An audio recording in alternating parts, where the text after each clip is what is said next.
RBI देने वाला है दिवाली तक बड़ा गिफ्ट।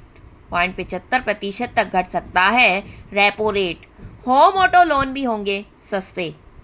दरअसल भारतीय रिजर्व बैंक रेपो रेट में बड़ी कटौती का विचार कर रहा है। अगले महीने जून से लेकर दिवाली तक रिजर्व बैंक की 3 मौद्रिक नीति समिति की बैठक होने वाली है।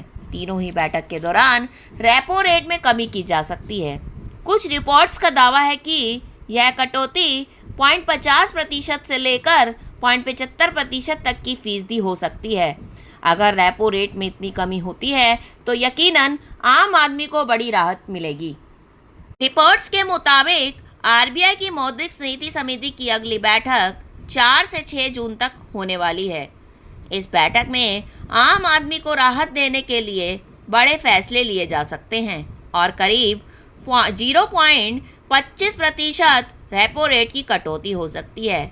फिर 5 से 7 अगस्त या 29 सितंबर से 1 अक्टूबर को होने वाली बैठक में 0.25% से लेकर 0.50% तक की कटौती की उम्मीद है। अब जरा यह भी जान लीजिए कि आखिर इससे कितना ब्याज घट सकता है। दिवाली से पहले ही आम आदमी को बड़ी राहत मिलेगी और आरबीआई रेपो रेट भी 0.75% तक कटौती होगी। अभी रेपो रेट 6% चल रहा है। दिवाली तक यह घटकर 5.25% तक होने की उम्मीद है। वहीं नोमुरा की उम्मीद है कि रेपो रेट में इससे भी ज़्यादा कटौती की संभावना है। साल 2025 के अंत तक यह कटौती 1% से लेकर या फिर 100 बेसिस पॉइंट की हो सकती है, जिसके बाद रेपो रेट 5% तक आ जाएगा।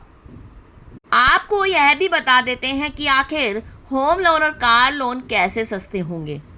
रेपो रेट वह ब्याज दर है जिस पर आरबीआई बैंकों को लोन देता है और फिर आगे बैंक कस्टमर्स को कुछ और ब्याज जोड़कर लोन दे देते हैं।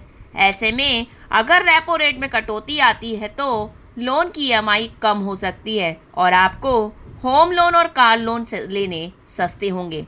इंडस्ट्री को सस्ता लोन मिलने से ना सिर्फ शहरी खपत को बढ़ावा मिलेगा बल्कि कारखानों में निवेश बढ़ने से रोजगार भी पैदा होगा।